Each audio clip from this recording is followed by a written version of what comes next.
નમસ્કાર, વિવાદમાં સંવાદનું મહાપ્લેટફોર્મ એટલે બિગ ડિબેટ. સ્વાગત છે આપનું બિગ ડિબેટમાં. હું છું આપની સાથે સંધ્યા અને આજે આપણે વાત કરીશું મહિલાઓ પર વધી રહેલા અત્યાચારની.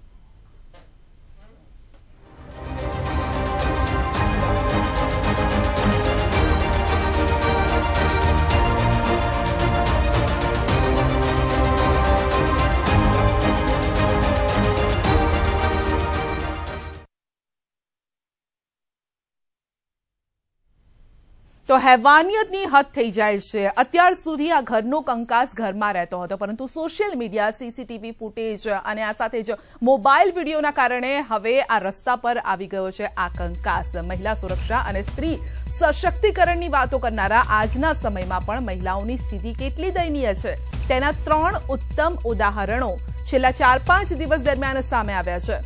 તો રાજકોટમાં એક શખ્સ દ્વારા મહિલાને વાળ ખેંચી બેફામ માર મારતો વિડીયો પણ વાયરલ થયો. તો 2-3 દિવસ પૂર્વે રાજકોટના ધોરાજીમાં મહિલાને માર મારતો વિડીયો વાયરલ થયો અને જેમાં એક નશાખોર શખ્સ દારૂ પીવા માટે પૈસા ન આપતા મહિલા પર તૂટી પડ્યો હતો. જોકે બાદમાં પોલીસ જાહેરમાં જ આ શખ્સની સરભરા પણ કરી હતી પોલીસે અને તેની શાન પણ ઠેકાણે લાવી દીધી હતી. તો ત્રીજી ઘટના વડોદરાની છે કે જ્યાં નજીવી બાબતે નશાની હાલતમાં ચકચૂર પતિએ હોસ્પિટલ ગયેલી પત્ની પર ચંપલનો વરસાદ વરસાવ્યો હતો. તો આ સમગ્ર ઘટના સીસીટીવીમાં કેદ થઈ માટે આ ઘટનાઓ આપના સુધી પહોંચી છે. પરંતુ આવી અનેક એવી ઘટનાઓ છે કે જે સીસીટીવી, મોબાઈલ અથવા તો ક્યાંય સોશિયલ મીડિયામાં આવતી નથી અને જે મહિલાઓ છે તેના પર અત્યાચાર વધતા જ જાય છે. તો બીજી તરફ રાજકોટના એક કિસ્સાની જો વાત કરીએ, રાજકોટમાં પતિએ પત્નીને મારવાનો જે વિડીયો છે એ વાયરલ થયો અને આ મામલે પોલીસે પણ પગલાં લીધા. તો પોલીસે આ દંપતીને શોધી નાખ્યું. તો જોકે આ જ્યારે આ પહેલાનો વિડીયો છે, આ જે વિડીયો આપ જોઈ રહ્યા છો જ્યારે પતિએ તેની પત્નીને માર્યો એ વખતનો વિડીયો છે, પરંતુ બાદમાં સમાધાન પણ થઈ ગયું. પોલીસ સ્ટેશનમાં જ પતિ પત્ની વચ્ચે સુલહ પણ થઈ ગઈ.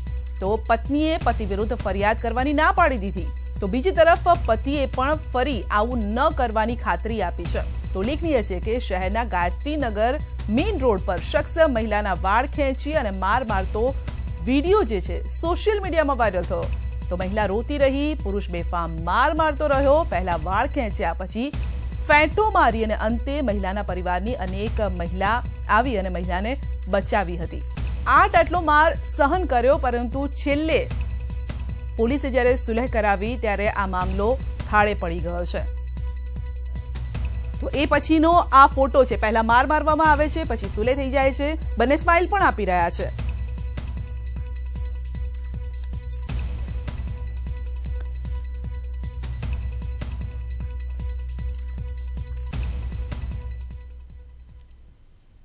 તો સોશિયલ મીડિયાના કારણે આ પ્રકારના વિડીયો સામે આવે છે, પરંતુ સવાલ એ છે કે અત્યાચાર શા માટે ઓછા નથી થતા? આ અંગે ચર્ચા કરીશું. મહિલાઓ પર અત્યાચાર, પરંતુ હવે બસ કહેવાનો સમય આવી ગયો છે, કારણ કે 21મી સદીની આ નારીઓ છે અને તેના ઉપર પણ આ રીતે અત્યાચાર થઈ રહ્યો છે. આપણી સાથે જોડાયા છે ડોક્ટર પન્ના મોમાયા, એસીપી મહિલા ક્રાઇમ. પન્ના મેમ, આપનું સ્વાગત છે. આ સાથે જ આપણી સાથે સૃષ્ટિ થુલા પણ જોડાયા છે, એડવોકેટ છે, વકીલ છે. સૃષ્ટિ, આપનું પણ સ્વાગત છે. યાસ્મીન ખાન, પ્રતિનિધિ મુસ્લિમ સમાજ. યાસ્મીનજી, આપનું પણ સ્વાગત છે. તમામ મિત્રોનું સ્વાગત છે. પહેલા આપ મહિલા ક્રાઇમમાં પણ છો, એસીપી છો. પન્ના મેમ, આપને પૂછવાય છે કે કયા પ્રકારની ફરિયાદો સામે આવતી હોય છે? આ પ્રકારના વિડીયો આપ ગણ્યા ગાંઠ્યા વિડીયો છે, પરંતુ મહિલાઓ પર અત્યાચાર ઓછું થવાનું નામ શા માટે નથી લઈ રહ્યું? આ વસ્તુને આપણે પોઝિટિવ લઈએ તો જે કંઈ અત્યારે મહિલાના કાયદા નવા બન્યા છે અને મહિલામાં જાગૃતતા આવી છે, એટલે મહિલા હવે આગળ આવીને પોતાના હક વિશે લડત આપવા માટે ઈચ્છા ધરાવે છે અને એટલે જ એ લોકો પોલીસનો અપ્રોચ કરે છે. જે કંઈ મહિલા અત્યારે કાયદા વિશે જાણકારી મેળવે છે, અમે લોકો બી સેમિનાર્સ કરીએ છીએ, અવેરનેસ પ્રોગ્રામ્સ કરીએ છીએ. એના લીધે એમાં જાગૃતતા આવી છે અને આપણે એને પોઝિટિવ લઈ શકીએ કે એ લોકો આગળ આવીને પોતાના હક માટે લડત આપે છે. જી, પરંતુ છેલ્લો આપણે એક વિડીયો જોયો અને એ વિડીયોમાં એવું હતું કે પહેલા મારે છે, પતિ ઢોર મારે છે, જગ જાહેર રસ્તાની વચ્ચે મારે છે. પોલીસ સ્ટેશન આ મામલો જાય છે અને પોલીસ હંમેશા સુલે કરાવવાનો પ્રયત્ન કરે, કારણ કે આ નાની બાબતોમાં આખું ઘર સંસાર, આખું જીવન ન બરબાદ થઈ જાય તે માટે.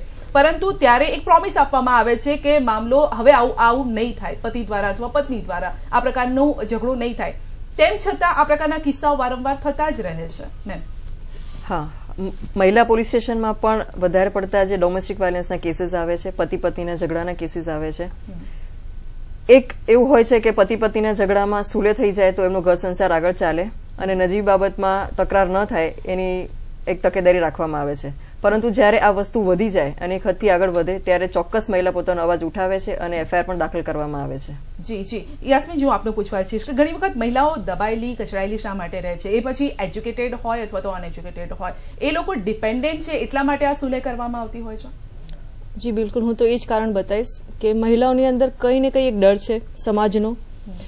કારણ કે જો એક આગળ વધીને કોઈ કદમ બી ઉઠાવે છે તો પહેલા સમાજ તો એને તું સહન કર વાળી, કારણ કે એને એના મા બાપના ઘરથી જ એક વસ્તુ કહી દેવામાં આવે છે કે સહન કરો, સહન કરીને રહો. એ એના ગ્રંથિ હોય છે. પછી સમાજનું વિચારે, બાળકોનું વિચારે, એ કંઈ ને કંઈ એ ડરથી એ દુઃખ અને અત્યાચાર સહન કરતી જ જાય છે.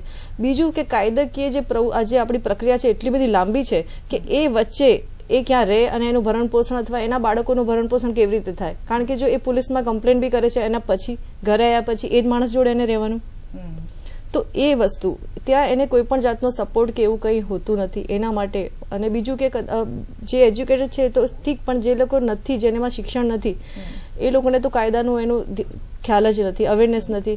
એમને નથી ખબર કે હવે કાયદાઓ બદલાઈ ગયા છે અને આપણા માટે, સ્ત્રી માટે આવા કાયદાઓ આવી ગયા છે. જે એજ્યુકેટેડ છે એમાં બી ઘણી મહિલાઓ એવી છે કે એ લોકોને નથી ખબર કે પ્રોટેક્શન એક્ટ એવા ઘણા બધા, આપણા જોડે વકીલ બી છે એ બતાવશે કે ઘણા બધા કાયદાઓ આવી ગયા છે જે 125ની કલમથી બી અલગ છે અને જલ્દી એની અંદર ઘણા બધા ફેસલાઓ આવે છે. પણ એ વસ્તુનો અવેરનેસ નથી, શિક્ષણ, અવેરનેસની કમી અને પગભર નથી મહિલાઓ. હા, જેના કારણે વધારે કારણ છે આનું. જી શ્રી, કયા એવા કાયદા છે જે મહિલાઓની ફેવર કરે છે? મહિલાઓ પહેલા તો શું કરવું જોઈએ જ્યારે નાની એવી બાબત થતી હોય છે? કારણ કે બહુ જ મોટું સ્વરૂપ લઈ લે ત્યાર પછી તે લોકો પોલીસ સ્ટેશન જતા હોય છે, વકીલની મદદ લેતા હોય છે, પરંતુ નાની એવી બાબત હોય ત્યાંથી સજાગ થવાની જરૂર હોય છે. નાની એવી બાબત એટલે વસ્તુ એવી જ હોય છે કે તમે સહન કરતા થાવ ને એમ એમ વધતું જાય છે, કદી ઘટતું નથી હોતું. એટલે તમારે પહેલા તો અવાજ ઉઠાવવો જોઈએ કે આ નહીં, first of all stop it. તમે એ વખતે બંધ કરશો પછી ધીમે ધીમે આપણો સમાજ એટલો સારો છે કે તમે જ્યારે વાત કરો ત્યારે બે માણસો તમને હેલ્પ કરવા આવશે કે બે પરિવાર ભેગા આવશે. ભલે તમને મદદ કરે એ બીજી વસ્તુ છે, પણ એ મદદ તો એટલું તો ઉજાગર થશે કે તમારી સાથે કંઈક ખોટું થઈ રહ્યું છે. પછી તમે કાઉન્સેલિંગ, આજકાલ કાઉન્સેલિંગ ખબર નહીં લોકો કેમ ખરાબ રીતે જોયું છે. Counselling is a very good thing, સારી વસ્તુ છે. તમે મીડિયેશન સેન્ટર્સ ખુલ્યા છે, સરકાર આપે છે આપણને. પોલીસ સ્ટેશનમાં તમે જાઓ એ પહેલા એ લોકો બી મીડિયેટ કરવાનો ટ્રાય કરતા હોય છે, મોકલતા હોય છે કે બંને બાજુ સુલા થઈ જાય તો મોટું સ્વરૂપ ના, એટલે બંનેનો સંસાર બચી જાય. જો છોકરાઓ ઇન્વોલ્વ હોય તો એ લોકોને તકલીફ ના પડે. That is how they protect. પણ પછી બી ના થાય તો તમારે અવાજ તો ઉઠાવવો પડશે. તમે નહીં ઉઠાવો તો તમે દબાતા રહેશો, તમારું આગળનું જનરેશન બી દબાતું રહેશે. આ આવ્યું છે એટલા માટે લીગસી થી આવે છે, કારણ કે પહેલું એક જનરેશન દબાવ્યું, એને પછી આગળના જનરેશનને દબાવ્યું. તમે સમાજના ડરથી આપણે બહાર ન જતા કે હા મારી જોડે એવું થાય છે, હું કોને કહું. પછી મહિલાઓ ધીમે ધીમે ડિપ્રેશનનો શિકાર થતી જાય છે. ઇવન એજ્યુકેટેડ, અનએજ્યુકેટેડમાં તો છે જ, પણ એજ્યુકેટેડમાં ઉપરથી મને લાગે સમાજનો ડર વધારે છે કે અને પ્રેશર વધારે છે કે શું થશે, મારું ઇજ્જત જતી રહેશે, મા બાપની ઇજ્જત જતી રહેશે. મા બાપની ઇજ્જત, મને લોકો કેવું કહેશે, કેમ કે આજકાલ એવા કિસ્સા બી આવ્યા છે જે જેન્યુઅન કેસીસ નથી હોતા. એટલે કદાચ એ ઇનજેન્યુઅન કેસીસ ના લીધે બી આ લોકો ઉપર પ્રેશર આવે છે કે હા મારી બી ઇમેજ બહાર આવી થશે, હું મારું ઘર તોડું છું, લોકો મને એમ કહેશે, બે બાજુથી પ્રેશર આવશે. એટલે that is why they are more afraid. અને આવી સ્ત્રીઓ ડિપ્રેશનને મોર ક્રોનિક હોય છે. જે આજકાલ જે સ્ત્રીઓમાં ડિપ્રેશન હોય છે આના લીધે વધારે હોય છે, because they are intelligent enough to understand. પહેલા તો શું થતું હતું કે સમજ, કોઈ તમારો હસબન્ડ તમને એક લાફો મારી જાય તો એ તો નોર્મલ કહેવાતું હતું એમ. હવે એની સમજ છે કે આ ખોટું થઈ રહ્યું છે છતાં બી એ નથી જઈ શકતી, તો દેટ ઇઝ વાય એ વધારે ને વધારે ડિપ્રેશનમાં આવતી જાય છે. એટલે તમારે એક વખત તો કહેવું પડશે કે નહીં એમ. આપ હેલ્પલાઇન ની પણ આપણે જે કદાચ જોઈને જો કોઈ મહિલાઓને ન ખ્યાલ તો હેલ્પલાઇન ફરીથી આપણે દોહરાવી દઈએ એમને કે કઈ હેલ્પલાઇન છે જે તેમને મદદ કરી શકે છે, મહિલા પોલીસ છે તે તેમના સુધી કેવી રીતે પહોંચી શકે છે. ફર્સ્ટ ઓફ ઓલ જ્યારે કોઈ પણ મહિલાને કંઈ તકલીફ હોય તો ત્યારે 181 અભયમ હેલ્પલાઇન છે, જે મહિલા અને બાળ વિકાસની હેલ્પલાઇન છે, જેમાં એક કાઉન્સિલર હોય છે અને એક મહિલા પોલીસ અમારા પોલીસ સ્ટેશનમાંથી જ હોય છે. એ ફોન કરશે એટલે તાત્કાલિક ગાડી ત્યાં પહોંચી જશે અને એમને જે કંઈ તકલીફ હશે એમાં મદદ કરવામાં મદદ કરશે. એમને એફઆઈઆર નોંધવાની હશે તો પોલીસ સ્ટેશન લઈ જશે અને એફઆઈઆર દાખલ કરવામાં પણ આવશે.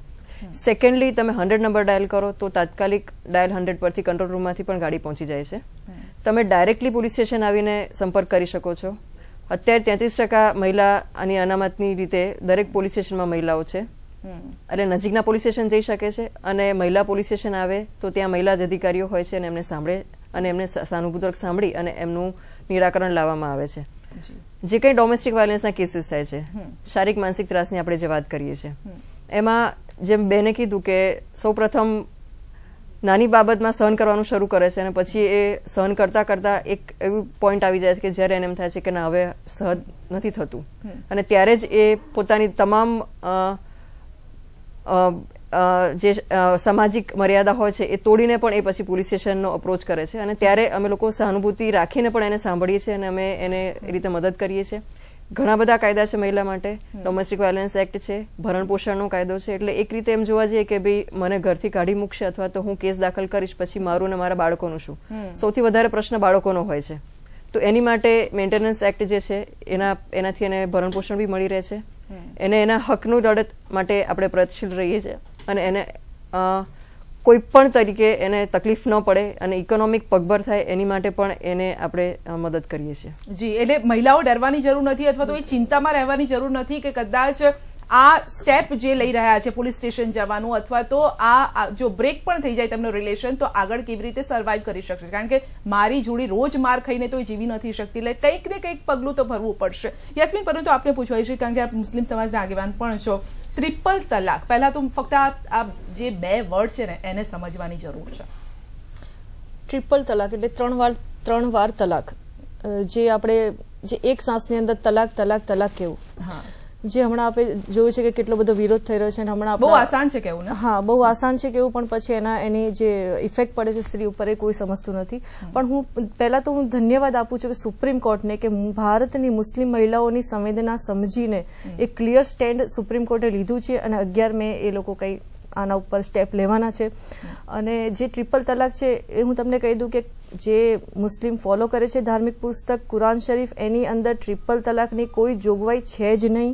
ટ્રિપલ તલાક નામનો કોઈ કાયદો છે જ નહીં. કુરાન શરીફની અંદર જે તલાકના કાયદાનું વર્ણન કરવામાં આવ્યું છે એની અંદર એવી રીતે છે કે 2 તલાક આપવાના અને 2 તલાક પછી કાઉન્સેલિંગ થાય, પતિ અને પત્ની બેસી અને એમના પરિવારવાળા બેસીને વિચારે અને છતાં પણ જો નહીં રહી શકતા હોય તો પછી ત્રીજી તલાક આપવાની. એ 3 મહિનાનું અંતર હોય છે, એવી રીતે હોય છે. બાકી એક સાંસની અંદર જે ટ્રિપલ તલાક છે એ ખરેખર ક્રૂર અને ઘાતકી એક અમાન્ય સ્ત્રી ઉપર અત્યાચાર છે અને આ વસ્તુનો અમે લોકો વિરોધ કરી રહ્યા છીએ અને મને આશા છે કે સંવિધાન અમારા પક્ષમાં. નહીં તો ત્યાં કાયદો કામ નથી કરતો, પછી મહિલાવાળા જે કાયદાઓ બનાવ્યા છે એ કાયદા કામ નથી કરતા ત્યાં. મુસ્લિમ પર્સનલ લો જે છે હું હમણાં ખુલીના મંચ પરથી કહું છું, પુરુષ પ્રધાન જ છે. એ લોકો એ વાત કરે છે કે 1400 વર્ષ પહેલા આ કુરાન શરીફની અંદર કાયદો આવ્યો હતો, તો હું એમને કહું છું કે મુસ્લિમ ધર્મ ઇસ્લામની અંદર 1 અલ્લાહ 1 કુરાન એવી રીતે ફોલો થાય છે. તો ભારતના અંદર કુરાન અલગ છે કારણ કે 22 ઇસ્લામિક દેશોની અંદર આની ઉપર તો બેન લાગી ગયો છે. અથવા તો હું એમ કહું કે આ ભારતના મુલ્લા લોકો, મુફ્તી લોકો એમ વિચારે છે કે 22 જે ઇસ્લામિક જે ધર્મગુરુઓ છે એ બેવકૂફ છે અથવા એમનું નોલેજ ઓછું છે ભારતના મુસ્લિમ મુલ્લાઓ કરતા. તો આ વાત તો સમજની બહાર છે કારણ કે જો કુરાનની અંદર આ વસ્તુ કંઈ પણ કોઈ પણ રીતે હદીસમાં લાઇટમાં આવતી હોય તો 22 ઇસ્લામિક દેશો જ્યાં ઇસ્લામિક સંવિધાન ચાલે છે ત્યાં આ વસ્તુ પર બેન ના હોય. તો આ ફક્ત ને ફક્ત અન્યાય છે, અમાન્ય વર્તન છે. અને બીજું કે સંવિધાન ઉપર કંઈ ના હોય. સંવિધાન ફ્રીડમ આપે. આર્ટિકલ 25 ની અંદર કોઈ પણ ધર્મને છૂટછાટ આપવામાં આવી છે, પરંતુ એ ધાર્મિક પૂજા કરો કે જે બી એમના જે રીતિ રિવાજો એ પાડવાની, પણ કોઈની ઉપર અમાન્ય વર્તન કરવાની સંવિધાન છૂટ ના આપે અને ત્યાં દખલગીરી કરવાની સંવિધાનને બિલકુલ છૂટ છે.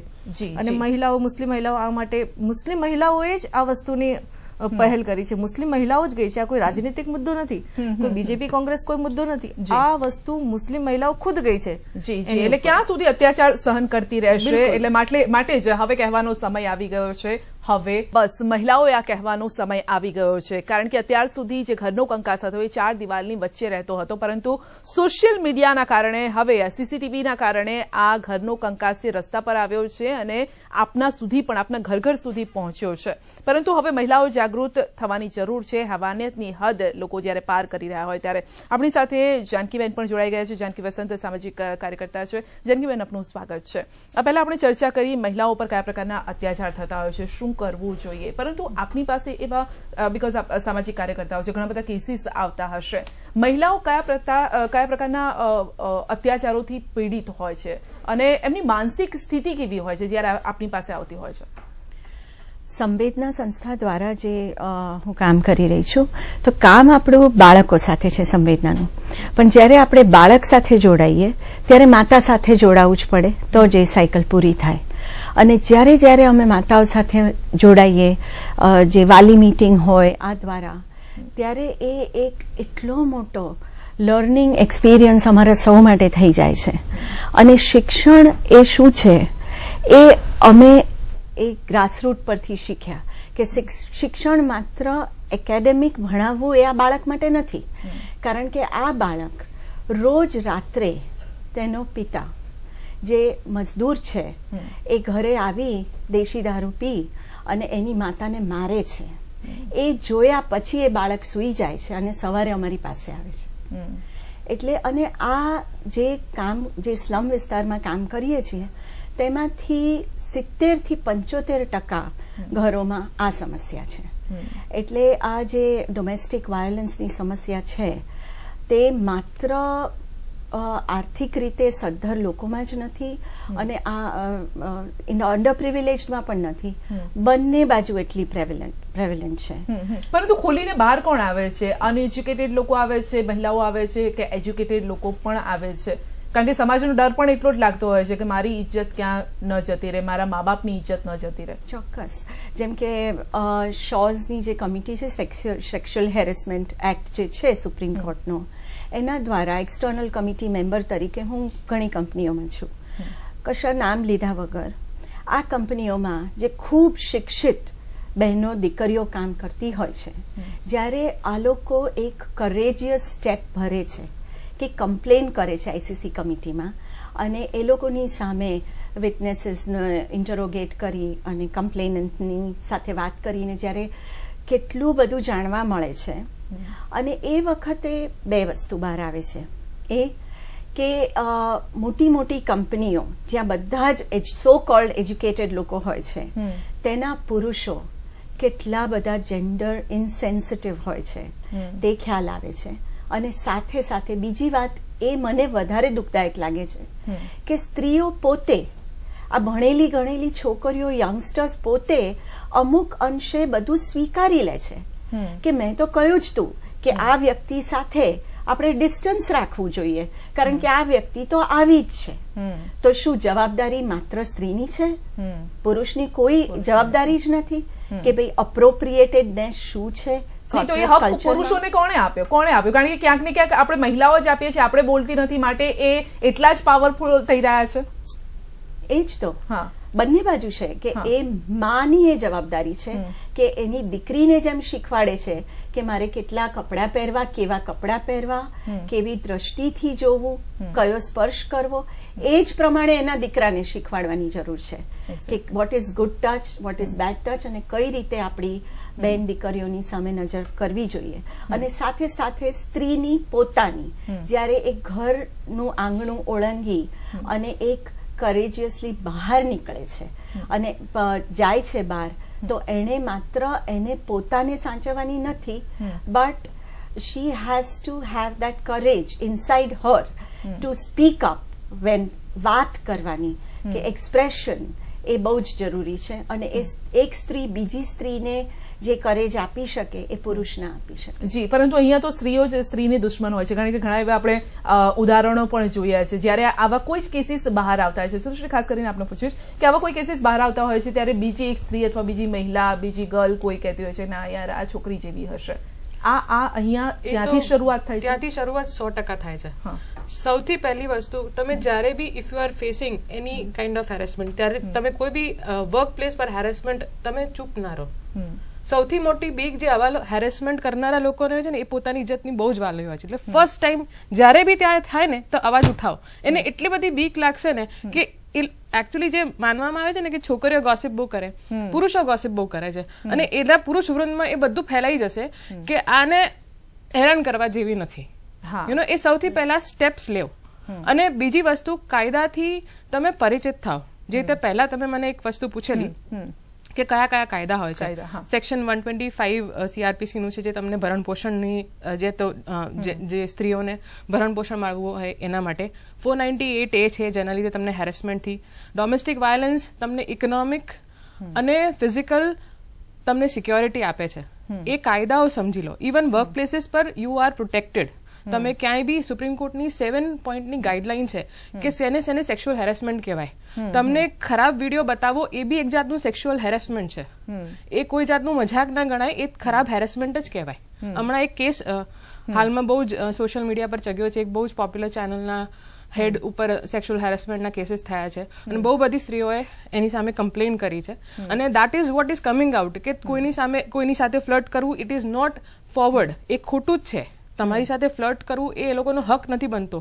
If you are not comfortable, say it on their face. અને તમારી પાસે પોલીસ પ્રોટેક્શન બી છે. મહિલા સેલમાં જાઓ, પોલીસ કમ્પ્લેન્ટ કરો. That is very necessary. એ જ એના પર કર્બ કરી શકશે.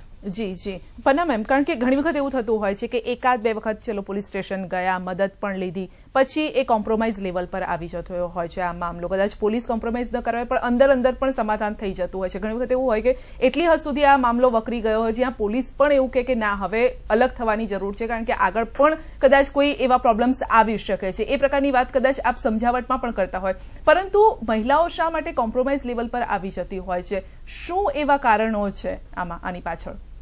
આમાં એડ ઓન કરીશ હું જે વર્કપ્લેસ પર સેક્સ્યુઅલ હેરેસમેન્ટ છે એ બાબતમાં, કે સ્ત્રીઓ જ્યારે કરિયર ઓરિએન્ટેડ થઈ ગઈ છે અને ત્યારે પછી અત્યારે હવે એના કરિયર માટે થઈને એ લોકો જોબ કરવા જાય છે અને એને જ ધ્યાનમાં રાખીને 2013માં નવો એક્ટ બન્યો છે, prevention of sexual harassment at workplace. એ કાયદા અંતર્ગત કોઈ પણ ઓફિસ અથવા તો કોઈ પણ જગ્યા પર 10 થી વધારે મહિલાઓ જ્યારે કામ કરતી હોય ત્યારે ત્યાં internal complaints committee compulsory form કરવી પડે અને 10 થી ઓછી મહિલા હોય ત્યારે એ લોકોને આખા જિલ્લા માટે એક લોકલ કમ્પ્લેન્ટ કમિટી છે, એમાં એ લોકો પોતાની રજૂઆત કરી શકે છે. જ્યારે આવું કંઈ પણ સેક્સ્યુઅલ હેરેસમેન્ટ થાય છે કોઈ મહિલાની સાથે તો first of all a internal complaints કમિટીમાં એની ફરિયાદ નોંધાવી શકે છે. આ જ વસ્તુ કોલેજીસ અને સ્કૂલ્સમાં પણ લાગુ કરવામાં આવી છે, ઓલ ગવર્મેન્ટ ઓફિસીસમાં પણ લાગુ કરવામાં આવી છે. અને એના પછી એ સાયમલ્ટેનિયસલી એ લોકો પોલીસને પણ અપ્રોચ કરી શકે છે અને પોતાની જે હક છે એની માટે લડત આપી શકે છે. જી એટલે ઘણા બધા કાયદાઓ છે. પોલીસ છે, મહિલા પોલીસ પણ આપના માટે તત્પર છે, મદદ માટે તત્પર છે. બસ તમારે કહેવાની જરૂર છે ફક્ત કે હવે બસ. યસમીન, આપનું પણ એક ગ્રુપ છે જે મહિલાઓની મદદ કરી રહ્યું છે અને ફ્રી ઓફ ચાર્જ પણ આ રીતે મદદ કરી રહ્યું છે, નોમિનલ ચાર્જ પણ ક્યારેક લેવામાં આવતો. તો એ અંગે થોડી વાત કરીએ જેથી મહિલાઓ સુધી એ વાત પહોંચે. જી બિલકુલ. મારી સંસ્થા છે માનવ સેવા સમિતિ. એની અંદર અમારા 200 એડવોકેટની એક ટીમ છે જે આવી પીડિત અને જે મહિલા હોય છે, ગરીબ હોય, પીડિત હોય, એ લોકો માટે અમે ફ્રી કેસ કરીએ છીએ, એમને ન્યાય મળે એવી રીતે, અને એક પણ રૂપિયાની ફી લેવામાં આવતી નથી. તો જેને બી પ્રોબ્લેમ હોય અમારી જોડે સંપર્ક કરી શકે છે. અમે કાઉન્સેલિંગનું બી કામ કરીએ છીએ. અને હું એ વાત કહેવા માંગુ છું કે મહિલાઓમાં અવેરનેસ નથી, એટલે કાયદાનું પહેલાં અમારા ત્યાં જે એડવોકેટ બેસે છે એ લોકોને કાયદાનું જ્ઞાન આપે છે કે શું તમારા માટે કાયદા છે. કારણ કે કેસ કર્યા પછી કદાચ એ લોકોને એ હોય છે કે અમે લોકો ક્યાં રહીશું, અમને નીકાળી દીધી છે, તડછોડી દીધી છે, પણ એવું નથી. જે પ્રોટેક્શન એક છે એની અંદર ત્યાંથી કોર્ટથી હુકમ હોય છે, ત્યાં એરિયાની પોલીસને એને સ્ત્રીને પ્રોટેક્શન આપે અને એ જ ઘરમાં, એના પતિના ઘરમાં એ રહી શકે છે. એને કદાચ એવી હોય ડર હોય કે મને કોઈ શારીરિક ઈજા થશે તો એને પ્રોટેક્શન બી મળે છે. અને કદાચ એને એમ થાય કે છતાં પણ મારે નથી રહેવું તો પુરુષને ત્યાંથી હુકમ કરવામાં આવે છે અને એને રેન્ટથી અપાવે મકાન કે ખરીદીને અપાવે, પણ મકાન અપાવીને એને રેસિડેન્શિયલ એ બી પૂરું કરવું પડે છે. એ બી વસ્તુ, એ બી કાયદો છે એની અંદર. કારણ કે ડરતી હોય છે કે જવાબદારી હવે મારી કોણ ઉઠાવશે, અને એનો રોજનો ખર્ચો પણ આપવાનો એનો અંદર હુકમ હોય છે. તો આ રીતના કાયદા ઘણા બધા બદલાઈ ગયા છે અને બહુ સરસ કાયદા એની અંદર આવી ગયા છે. હવે લાંબી પ્રક્રિયાઓ નથી, તો એ વસ્તુ બહેનો જાણો અને બિલકુલ સહન ના કરો આ વસ્તુને. કારણ કે તમે કરતા રહેશો, તમારા દીકરી એ જોઈને એને પણ એ માનસિકતા રહેશે. જી પન્ના મેમ, એક્ટ કયા છે જે મહિલાઓની મદદ કરે છે? મહિલાઓને લગતા ઘણા બધા સ્પેશિયલ એક્ટ છે. આપણે જોવા જઈએ તો સ્ત્રી જન્મે ત્યારથી જ કાયદાની શરૂઆત થઈ જાય છે. સ્ત્રી ભ્રૂણ હત્યાનો જે કાયદો છે, ખોટી રીતે ઘર પરીક્ષણ કરી અને પછી જો સ્ત્રી બાળક હોય અંદર તો ગર્ભપાત કરવામાં આવે છે, એ રોકવા માટે PNDT એક્ટ બનાવવામાં આવ્યો છે. બાળ લગ્ન અટકાવવા માટેનો બાળ લગ્ન ધારો છે. એની આગળ જઈએ તો આપણે જયારે દીકરી લગ્ન કરીને જાય છે તો દહેજ માંગીને પણ દીકરીને ત્રાસ આપવામાં આવે છે. તેની માટે દહેજ પ્રથા નાબૂદી ધારો બી છે. સાસરામાં શારીરિક માનસિક ત્રાસ આપવામાં આવે તો એની માટે આઈપીસીની કલમ છે, અને પ્લસ ડોમેસ્ટિક વાયલન્સ એક્ટ જે 2005માં એનેક્ટ થયો એ પણ એને રક્ષણ આપે છે. એના સિવાયના જે સ્પેશિયલ એક્ટ આપણે કીધું કે સેક્સ્યુઅલ હેરેસમેન્ટ એક્ટ વર્કપ્લેસ એ પણ છે કે કામકાજ કરતી મહિલા આજકાલ કરિયર ઓરિએન્ટેડ થઈ ગઈ છે તો એને એ પણ રક્ષણ મળે છે. અમુક મહિલાઓ જોડે જબરજસ્તી અનૈતિક વેપાર દેહ વેપાર કરવામાં આવે છે, ઇમોરલ ટ્રાફિકિંગ એક્ટ એ કાયદો પણ સ્પેશિયલ બનાવવામાં આવ્યો છે મહિલાઓની માટે. પોક્સો એક્ટ જે 18 વર્ષથી નીચેની દીકરીઓ સાથે જાતીય સતામણી કરવામાં આવે છે એની માટે પોક્સો લગાવવામાં આવે છે. એ બહુ સ્પેશિયલ એક્ટ છે અને એ નાની દીકરીઓને ધ્યાનમાં રાખીને જ બનાવવામાં આવ્યો છે. એના સિવાય સતી પ્રથા નાબૂદી આપણે કહી શકીએ, દેવદાસી પ્રથા નાબૂદી, એટલે આવા ઘણા બધા કાયદા છે કે જે મહિલાઓને માટે સ્પેશિયલ બનાવવામાં આવ્યા છે. આટલા બધા કાયદા છે છતાં પણ મહિલા જ્યારે સહન કરે છે ત્યારે આ કાયદા ફક્ત કાગળ પર રહી જાય છે. જ્યારે સામે આવે પોલીસ સ્ટેશન આવીને અપ્રોચ કરે ત્યારે પોલીસ એને ચોક્કસ મદદ કરશે તો જ આ કાયદા આપણે ઘડ્યા છે એ આપણે લેખે લાગશે. મહિલાની માટે આટલા બધા કાયદા છે પરંતુ જ્યારે મહિલા પોતાનો હક માટે અવાજ નહીં ઉઠાવે ત્યાં સુધી એ કાગળ પર જ રહેશે કાયદા. જી, કારણ કે હંમેશા આપણે પુરુષો ઉપર ઢોળી દેતા હોય છે કે પુરુષ પ્રધાન દેશ છે એટલે આ બધું થયા કરે. ઘરમાંથી પણ એવું કહેવામાં આવતું હોય છે જનકીબેન કે ભાઈ એક ભવના બે ભવ ન થાય માટે તારે થોડું આટલું તો સહન કરવું પડશે, આટલું સહન કરીને રહેવું પડશે. અને જે રીતે મેં પણ વાત કરી કે કાયદા છે, કાયદાનો તમે સહારો લો તો જ આ વાત આગળ વધશે, ન્યાય મળશે અને તમારું જે ઉદાહરણ છે બીજા માટે પણ પ્રેરણારૂપ બનશે. જનકીજી, બસ આ જ વાત અમે અમારા દીકરીઓને, અમારી મધર્સને સમજાવવા માંગતા હોઈએ છીએ, પણ ક્યાંક સામાજિક રીતે અથવા રૂઢિચુસ્તપણાને કારણે, કન્ડિશનિંગ જેને કહી શકાય એના કારણે આ બધી વસ્તુઓ ખૂબ ઊંડી છે. જેમ કે એકવાર અમે એક એવું વર્કશોપ શાળામાં રાખ્યું હતું કે છોકરાઓના ગ્રૂમિંગ માટે થઈ અને વાળ કપાવવાના હતા.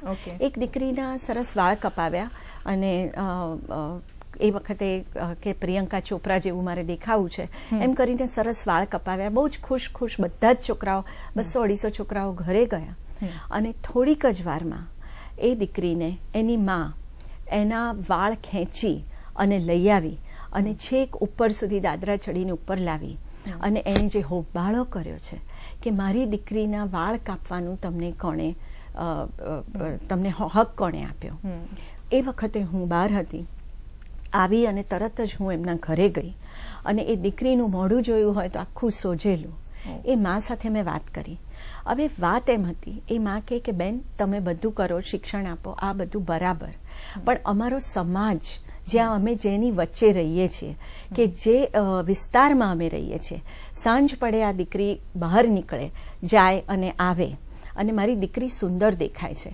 હવે તમે આવા સરસ વાળ કપાવ્યા તો વધારે સારી દેખાશે અને એને આવતા જતા જે છોકરાઓ જે નજરે જોશે અથવા એને માટે કંઈ પણ બોલશે, વિચારશે, મશ્કરી કરશે તો કોણ જવાબદાર? એટલે એના મામા એને એટલું બધું માર્યું. એની માં એટલે ભાઈ બહેન બંને થઈ.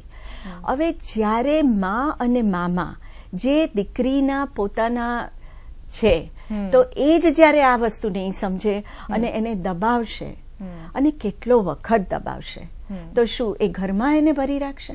જ્યારે નિર્ભયાનો કેસ થયેલો એ વખતે અમારી મોટી દીકરીઓ સ્કૂલમાં આવતી બંધ થઈ ગયેલી.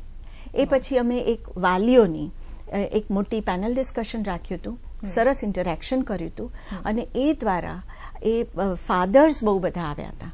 એટલે મને એમ લાગે છે કે જેટલું વધારે કમ્યુનિકેશન થાય એક એમની વાત પણ સમજવા જેવી હોય છે, કારણ કે એ લોકો એ સમાજમાં રહે છે. અને જેમ બેને વાત કરી, આટલા બધા સરસ કાયદા છે. અમે વર્કશોપ્સ દ્વારા એમને એટલા બધા મજબૂત બનાવવાનો ટ્રાય કરીએ. એકવાર એક દીકરી કોલેજના બીજા વર્ષમાં ભણે અને ઘરે એના ઘરે દારૂડિયો બાજુનો હતો, એ ઘૂસી આવ્યો. 3 જ બહેનો ઘરમાં હતી અને તરત જ અંદર પુલ પુશ અને ઝૂંપડપટ્ટીના ઘર હોય, આજુબાજુના બધા ભેગા થઈ ગયા અને એને બહાર કાઢ્યો અને તરત એણે 1091 ફોન કર્યો, બીજો મને કર્યો. અમે લોકો પહોંચી ગયા અને એણે પોલીસ સ્ટેશન જઈને બધું કરી દીધું, પ્રોસિજર પેલાને અંદર કરી દીધો. 3 જ દિવસ પછી એને છોડી દીધો, કારણ કે કાયદા તો છે પણ કાયદાની સાથે સાથે લૂપ હોલ્સ પણ એવા બધા કાયદાના છે કે આ માણસ છૂટી ગયો. એટલે પેલી માનો મને રાતના 11 વાગે ફોન આવ્યો કે બેન તમારા ભરોસે અમે આટલી હિંમત કરી અને અમે તો રહીએ છીએ અહીંયા હજુ, અને આ બાજુમાં છે અને આ બધા દારૂડિયા છે, છૂટી ગયો, હવે અમારી પ્રોટેક્શન શું? હવે ખાસ પોલીસ પ્રોટેક્શન એ લોકોને આપ્યું અને બધું જ કર્યું, પણ છતાંય આ એક બહુ વિશિષ્ટ સર્કલ છે. જી પન્ના મેમ, આવા જયારે કેસીસ હોય છે ત્યારે શું થઈ શકે? આપના તરફથી શું થતું હોય છે? જેમ એમણે વાત કરી તો એને પોલીસ પ્રોટેક્શન આપવામાં આવ્યું છે. એવી જ રીતે કોઈ પણ એવો કેસ આવે, સેન્સિટિવ કેસ હોય કે જ્યાં એમનું લાગે કે આ ફરી એને તકલીફ થઈ શકે એમ છે, તો આપણે એને બેલ કેન્સલ કરવા માટે પણ કાર્યવાહી કરીએ છીએ. સેકન્ડલી એની પાસે બોન્ડ લઈએ છીએ કે આવું કોઈ કાર્યવાહી એ ભવિષ્યમાં આવું કોઈ વર્તન નહીં કરે એની સામે, અને જો ફરીથી આવું કોઈ વર્તન કરવામાં આવે છે તો એને ફરી ગુનો દાખલ કરી અને એને અંદર જેલમાં મોકલવામાં આવે છે, અને ત્યાર પછી એને જામીન નથી થઈ શકતા. એ પણ એક મોટી નોંધવા જેવી વાત છે. જી જી યાસ્મીન, આપ મુસ્લિમ સમાજનું પ્રતિનિધિત્વ કરી રહ્યા છો, તો મુસ્લિમ સમાજમાં પણ, એટલે ફક્ત આપણે મહિલાઓની જ વાત કરી રહ્યા છીએ, પછી હિન્દુ સમાજમાંથી હોય, મુસ્લિમ સમાજમાંથી હોય, પરંતુ આ જે બધી છે એ બધી જ ઘર કરી ગયેલી છે. આપની પાસે એવા સ્પેશિયલ કોઈ કેસીસ છે જે શેર કરી શકો અને મહિલાઓ સુધી પહોંચે, જેથી એ લોકો આપના સુધી પહોંચી શકે? જી બિલકુલ, મારી પાસે આવા ઘણા કેસો આવે છે, કારણ કે મુસ્લિમ સમાજની અંદર આ વસ્તુ મારા ખ્યાલથી હમણાં વધારે છે. જે મેં તમને કીધું છે રીતે ટ્રિપલ તલાક, જે હમણાં જે મૌલાના મુફ્તીઓ અલગ વ્યાખ્યા રજૂ કરી નાખી છે ટ્રિપલ તલાકની, કે ફેસબુક ઉપર પણ હમણાં ચાલી ગયું છે કે તલાક આપી દો, વોટ્સઅપ ઉપર ફોન કરીને વિડીયો કોલિંગ, આ બધું વસ્તુ છે જ નહીં. પણ આ એક પુરુષ પ્રધાન હું કહું સમાજનો એક એ કહેવાય કે 1400 વર્ષ પહેલા એ કહે છે કે 1400 વર્ષ પહેલાનું કુરાનમાં આ કાયદો હતો, આ કાયદો, પણ 1400 વર્ષ પહેલા એવું કઈ નતું લખ્યું કે ફેસબુક આવશે તો ફેસબુક ઉપર તમે તલાક આપશો તો બરાબર છે, તલાક થઈ જશે વોટ્સઅપ ઉપર, એવું કઈ છે નહીં. પણ આવી રીતે એ લોકોને કરે છે. એટલે મારી પાસે એક કેસ આવ્યો હતો જેના ઉપર ઈમો ઉપર વિડીયો કોલિંગ ઉપર તલાક આપી દીધો હતો. એની અંદર અમે લોકો લડત કરી હતી, અને પછી ત્યાંની અંદર મેં બધા કાયદા, મુફ્તી, મૌલાના એ લોકોને લઈને પછી એ છોકરીનું ઘર પાછો મેં કાઉન્સેલિંગ કરીને કર્યું, અને બીજી કાયદાકીય બી એને મેન્ટેનન્સ ને બધું અપાયું અમે. તો અમારી પાસે, મેં પહેલા બી કીધું એવી રીતે, અમારી પાસે ટીમ છે. તો બહેનોએ જે લોકો પાસે એવી સ્થિતિ નથી કેસ લડવાની, ન્યાય તો અમે લોકો ન્યાય અપાઈશું એમને, ચોક્કસથી ન્યાય અપાઈશું. અને બીજું કે સમાજને થોડું બદલવાની જરૂર છે, કારણ કે સમાજ સૌથી મોટી અડચણ સમાજ છે. સમાજને ખુદની વિચારધારા બદલવાની જરૂર છે, કારણ કે જો તલાક લઈને એક સ્ત્રીનો તલાક થઈ જાય ને પછી એ તલાક સુધા છે એટલે એને બિલકુલ ખરાબ. જો એ પછી એ સ્ત્રી બહાર જઈને કામ કરે ને તો એની ઉપર પુરુષોને કે અવેલેબલ છે. હા, એક્ઝેક્ટલી. કોઈ સુંદર તૈયાર થઈને ગઈ હોય તો પણ એ લોકો આંખ ઊંચી કરીને જોવે. અને જો એનો કોઈ પુરુષ મિત્ર છે તો પછી પતિ કે હવે આ સ્ત્રી પુરુષ વિના નથી રહી શકતી અને આની જોડે કઈ અફેર જ હશે. તો આ વસ્તુ વિચારધારા બદલવાની ખરેખર બહુ જરૂર છે. મુસ્લિમ સમાજની અંદર હું તમને કહું તો મુસ્લિમ સમાજની અંદર અમારે કુરાન શરીફની અંદર સ્ત્રીઓને પડદાનો હુકમ છે, પણ એ વસ્તુ, એ આયત, એ પેજ ઉપર જ્યાં પણ લખેલું છે કે મુસ્લિમ મહિલાઓએ પડદો કર્યો, એ જ આયતની અંદર નીચેની લાઈનમાં એ પણ લખ્યું છે કે પરંતુ પુરુષોએ નજર નીચી રાખીને ચાલુ, એ તમને અમે હુકમ આપીએ છીએ. જી, એટલે એ પડદો એ બે વસ્તુ ફોલો કરો. જે બી મૌલાના મુફ્તી લોકો છે, હું કહું છું કે તમે એ વસ્તુ આગળ કરો. તમે ખાલી સ્ત્રીને બોલો કે તમે પડદા કરો, પણ તમે સાથે સાથે કુરાનની અંદર એ જ છેલ્લી લાઈનમાં લખ્યું છે કે સ્ત્રીને તો હું પડદો કરવાનો હુકમ આપું છું, પણ પુરુષોને હું હુકમ આપું છું કે તમે તમારી નજર નીચી રાખીને ચાલો. તો આ વસ્તુ, તો પુરુષો પણ થોડી સંવેદનશીલ બનવાની જરૂર છે આની અંદર. જો ઘરની અંદર તમે તમારી પત્ની ઉપર અત્યાચાર કરતા હો તો તમારે એ વિચારવું જોઈએ કે અગર તમારી દીકરી ઉપર અત્યાચાર થશે ત્યારે, તો આ વસ્તુ સમજીને પુરુષને બી થોડું બદલવાની જરૂર છે. સમજે છે આજે સૃષ્ટિ, કેટલા સમજનારા લોકો છે? જો સમજતા હો તો પછી આ પરિસ્થિતિ, તો આ પ્રકારના વિડીયોઝ આપણે જોતા પણ બહુ જરૂર છે. મેમે આખા એક લિસ્ટ બતાવ્યું કે આટલા બધા કાયદા છે. પહેલા ડાઉરી પ્રોહિબિશન એક્ટ, એની પહેલા સતી તો આખી વસ્તુ જ અલગ હતી, પણ ડાઉરી પ્રોહિબિશન, પછી આઈપીસી માં સુધારો થઈને 498 આવી, 98A આવી, પછી આપણે CRPC માં 125 ની ધારા નોંધાવી પડી, પછી ડોમેસ્ટિક વાયોલન્સ એક્ટ આવ્યો. આટલા બધા કાયદા કેમ આયા? 498 વોઝ કવર, એટલે એ કવર કરતું હતું હેરેસમેન્ટ બાય ઇનલોઝ ને હસબન્ડ, છતાં બી ડોમેસ્ટિક વાયોલન્સ કેમ આવ્યું? કારણ કે હજી બી આટલી બધી ઉણપ છે. આજે ડાઉરી એક્ટ ને લગભગ 30 થી 40 વર્ષ થઈ ગયા, છતાં બી આજે બી દહેજના નિમિત્તે સ્ત્રીઓને માનસિક અને નહીં, શારીરિક પણ શોષણ ઘણા બધા થતું જ હોય સમાજમાં છે. એક પરંપરા બનાવી દીધી છે કે ના આ અમારા સમાજમાં વર્ષોથી ચાલ્યું આવે છે એટલે આટલું દહેજ તો અમારે છોકરીને આપવું જ હવે પડે. એમાં એટલે એવું હતું કે એક જમાનામાં જ્યારે વસ્તુ હતી કે તમે છોકરાને બી આપો છો, તમે છોકરીને બી કારણ કે છોકરી જિંદગીભર સાસરે રહેવા હોય છે પછી તમારે કઈ આપવાનું ના થાય એટલે એક મા બાપ મનથી આપતા હતા. પણ આ તો શું થઈ ગયું છે કે જાણે તમે સ્કૂટર ના લાયા, તમે બાઇક ના, આ તો એક્ઝામ્પલ આપું છું કે આ ના લાયા તે લાયા, દરેક લેવલના માણસોનું અલગ અલગ ડિમાન્ડ પ્રમાણે અને એ પ્રમાણે જે પીએનડીટી એક્ટ છે, પીએનડીટી એક્ટમાં સૌથી વધારે અગર જો કોઈ ગેરફાયદો ઉઠાવતો હોય તો એ જ ઘરની મહિલા હોય છે. તમે જોજો જનરલી સાસુ વડસાસુ જ કહેતી હોય છે કે મારે છોકરો જોઈએ છે, હસબન્ડ કરતા વધારે. તો એક સ્ત્રી તરીકે તમે જોતા નથી કે તમને ખબર પડવી જોઈએ કે તમારી વહુ છે એ કઈ શું કે બેબી કેરિંગ મશીન નથી, છોકરો કે છોકરી તમારી યુ કેનોટ. એટલે તો પીએનડીટી કાયદો. બાકી ક્યાંય ઘણી વખત એવું થતું હોય છે કે વારંવાર જો દીકરીઓ જન્મ લેતી હોય તો દીકરા સુધી રાહ પણ જોવામાં આવે છે. એટલે કેટલી પછી એને delivery કરવાની પછી. પેલી મશીન છે જન્મ આપે રાખે કે છોકરો આવે ત્યાં સુધી. ઇનફેક્ટ મેં તો હવે સાંભળ્યું છે કે એવી ટ્રીટમેન્ટ ચાલે છે 1-2 વર્ષ સુધી કે હવે છોકરો આવે એટલા માટે અને એ વહુને એના માટે જવું પડે છે. ને એવું બી નથી કે ઇલિટરેટ વહુ છે કે અભણ વહુ છે.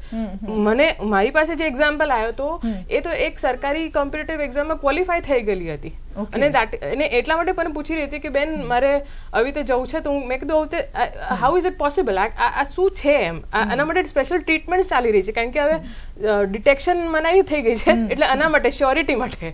એટલે આપણી માનસિકતા આપણે બદલતા જ નથી સમાજ તરીકે. આજે બી લાલો આવે એ મોટી એક્સપેક્ટેશન છે, લાલી તો કોઈ વાલી જ નથી. જી માટે પેંડા અને જલેબી એટલા માટે વહેંચવામાં આવે છે. આ જે વિભિન્નતા છે તેમાંથી આપણે બહાર આવવાની જરૂર છે. પણ મેમ આપણે વાત કરતા એક છેડતી એન્ટી રોમિયો સ્ક્વોડ પણ હવે તો છે, તો એ કેવી રીતે મદદ કરે છે મહિલાઓને, છોકરીઓને? એન્ટી રોમિયો સ્ક્વોડની વાત કરીએ તો મહિલા સેલ અંતર્ગત એન્ટી રોમિયો સ્ક્વોડની રચના કરવામાં આવી છે. આ સ્ક્વોડમાં આપણે જે મુખ્ય તહેવારો છે, નવરાત્રી જે 9 દિવસ હોય છે, Valentine's day, Christmas, new year અને હોળી ધૂળેટી, એ સમય પર ટ્રેડિશનલ ડ્રેસમાં જ અમારો રોમિયો સ્ક્વોડ જે છે એ કાર્યરત રહે છે અને કોઈ દીકરીની છેડતી ન થાય તેનું તકેદારી રાખવામાં આવે છે. રેગ્યુલર ડેઝમાં સ્કૂલ કોલેજની આસપાસ યુનિફોર્મમાં પેટ્રોલિંગ કરીએ છીએ અને સ્કૂલ કોલેજીસમાં જઈને પ્રિન્સિપલને પણ અમે સમયાંતરે સંપર્ક કરીએ છીએ. કોઈ દીકરીને કોઈ તકલીફ નથી તેની તકેદારી રાખવામાં આવે છે. આ ઉપરાંત અમે લોકો સેમિનાર્સ કરીએ છીએ સ્કૂલ કોલેજીસમાં જઈને અને દીકરીને સેલ્ફ ડિફેન્સની ટેકનિક્સની અમે પ્રશિક્ષણ આપીએ છીએ.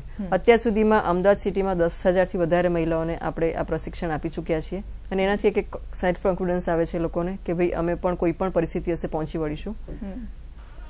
મહિલાઓને પોઈન્ટ ટુ રાઇફલનું ફાયરિંગ પણ કરવામાં આવીએ છીએ. એક વેપન હાથમાં આવે તો એને કોન્ફિડન્સ આવે છે કે હું ગમે તે પરિસ્થિતિ પહોંચી વળીશ. ઇટ ઇઝ નોટ કે એને ફાયરિંગ કરવાનું છે, એની પાસે હથિયાર પણ નહીં હોય, છતાં પણ એક એનામાં કોન્ફિડન્સ આવે કે હું આ બધું બી હેન્ડલ કરી શકીશ.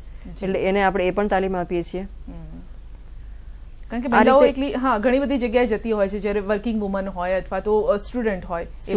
યસ. અને સ્કૂલ કોલેજીસમાં જ્યારે સ્કૂલ ગોઈંગ ગર્લ્સ હોય છે ત્યારે એને જ્યારે કોઈ પણ છેડતી કરવામાં આવે છે તો તરત ડરી જાય છે. એટલે એને સેલ્ફ ડિફેન્સની ટેકનિક્સ ખબર હોય તો એ તાત્કાલિક એનો રિપ્લાય આપી શકે છે અને પછી અમારો હેલ્પલાઇનથી સંપર્ક કરે અથવા તો ગમે તે પોલીસ સ્ટેશનમાં જઈને ફરિયાદ દાખલ કરાવી શકે છે.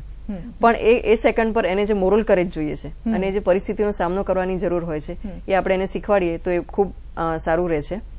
અને ઘણી બધી દીકરીઓ અત્યારે કોન્ફિડન્સથી અમને એના પછી ટ્રેનિંગ પછી પણ મળવા આવી છે અને અમે એડવાન્સ ટેકનિક્સ પણ શીખવાડીએ છીએ. એક 11 દિવસનો કોર્સ છે અને બીજો 21 દિવસનો પણ કોર્સ છે અને એક 1 hour સેશન પણ છે. એટલે એ સેશનમાં ગમે તે એક વખત આવી જાય તો પણ એને કોન્ફિડન્સ આવી જાય છે કે મને કોઈ તકલીફ નહીં થાય.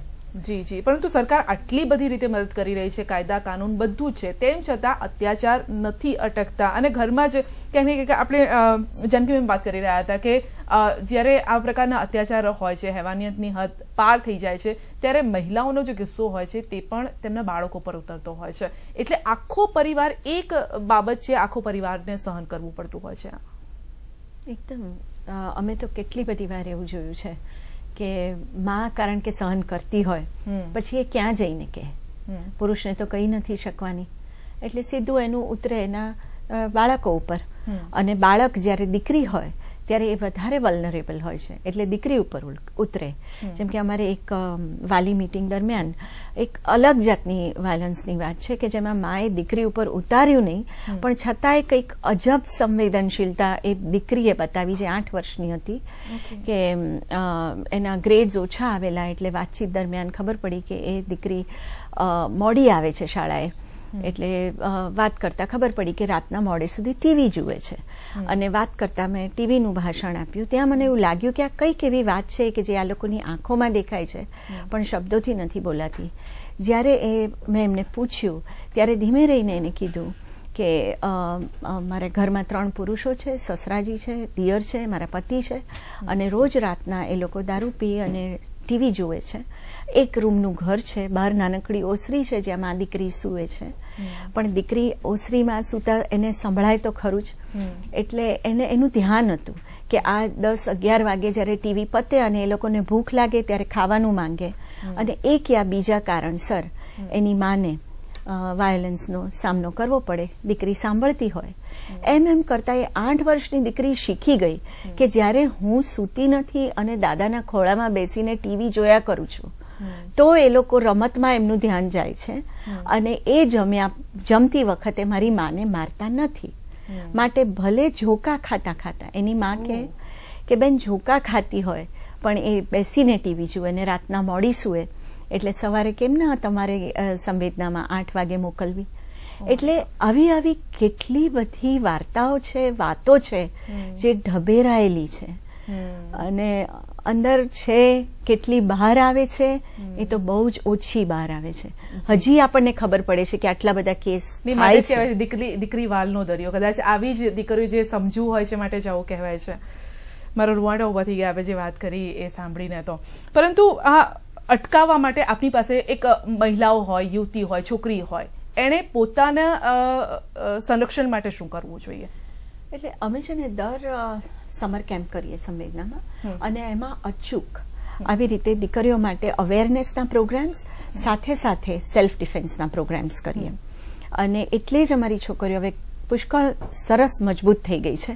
અને એટલે જ આવી રીતે મેં એક આ પહેલા એક્ઝામ્પલ આપ્યો કે તરત એણે એને બહાર કાઢીને ફોન કરી દીધો અને પોતાની રીતે પ્રોટેક્શન મેળવ્યું. એટલે જેમ કાદવમાં કમળ ખીલે છે એ જ રીતે દીકરીઓએ, બહેનોએ, આપણે સમાજમાં છીએ પણ સમાજને સુધારવાની જરૂર નથી. મને ક્યાંક એવું લાગે છે કે તમારે પોતાએ અંદરથી પોતાની, જેને આપણે ઇનર સ્ટ્રેન્થ કહીએ અથવા પોતાનો વિશ્વાસ કહીએ, એ એટલો મજબૂત બનાવવાની જરૂર છે દરેક સ્ત્રીએ. અને એક સંપૂર્ણતા પોતાની અંદર જ છે. એ વિશ્વાસ જ્યારે એને આવી જશે ને પછી એને કોઈની ચિંતા નથી. જી. પરંતુ આપણને તો એમ થાય છે ને હવે બાજુવાળાનો ઝઘડો છે, ફોડી લેશે એમની રીતે, આપણે કંઈ કરવાની જરૂર નથી. બાજુમાં ભલે ને પેલી સ્ત્રી રોતી હોય, કકડતી હોય, બૂમો પાડતી હોય, બચાવનું બૂમ પાડતી હોય, પરંતુ એ બાજુમાં આપણે જોવા, ઝાંખવાનો પ્રયત્ન નથી કરતા. રસ્તા પર આ રીતે આ પ્રકારના વિડીયોઝ આપણને જોવા મળે છે કે મહિલાઓને મારે છે. યાસ્મીન, શું એક મહિલા તરીકે આપણે, અથવા તો એક પુરુષ પણ જો રસ્તામાં હોય તો એણે પણ એ મદદ કરવાની જરૂર છે કે ભાઈ શા માટે મારો છો? આપણે વચ્ચે પડવાની જરૂર છે તો આ અટકશે. બિલકુલ જરૂર છે, વચ્ચે પડવાની બિલકુલ જરૂર છે. અને બીજું કે પહેલા આપણે એક વસ્તુ વચ્ચે આપણે પૂછી હતી કે સ્ત્રીની દુશ્મન હોય છે, તો એ વસ્તુ બી સ્ત્રીઓએ પણ સમજવાની જરૂર છે કે આ ખરાબ છે અથવા આનાથી દૂર રહો અથવા તો આવી જ છે. એ બધી વસ્તુ, એ બધી ગોસિપથી દૂર હટી અને બિલકુલ કોન્ફિડન્સથી, જાનકી મેને બહુ સરસ વાત કરી કે આપણી અંદર આત્મવિશ્વાસ જગાવવાની જરૂર છે. તો આત્મવિશ્વાસ જગાવો અને કોન્ફિડન્સથી સામનો કરો. સ્ત્રી એટલે નારીને જેટલી શક્તિ મળી છે ને એટલી શક્તિ તો ભગવાને કોઈને નથી આપી. નારીમાં ખૂબ જ શક્તિ છે, બસ બહાર લાવવાની જરૂર છે. આત્મવિશ્વાસથી આગળ આવો અને આત્મવિશ્વાસથી લડો. અને અન્યાય કરવો એના કરતા અન્યાય સહન કરવો વધારે ગંભીર છે. અન્યાય થવાનું ક્યારે બંધ થશે? જ્યારે આપણે સહન કરવાનું બંધ કરીશું ત્યારે. એટલે સહન કરવાનું બંધ કરવું પડશે તો જ આ અત્યાચાર, અન્યાય જે છે, પ્રતાડના છે તે બંધ થશે. આપ સૌનો આભાર અમારી સાથે જોડાવા બદલ, અમારી સાથે વાતો શેર કરવા બદલ, આપના અનુભવો શેર કરવા બદલ આપ સૌનો આભાર. અને માટે શ્લોકમાં પણ કહેવાયું છે કે યા દેવી સર્વભૂતેષુ શક્તિરૂપેણ સંસ્થિતા. નમસ્તસ્ય નમસ્તસ્ય નમસ્તસ્ય નમો નમઃ. નમસ્કાર.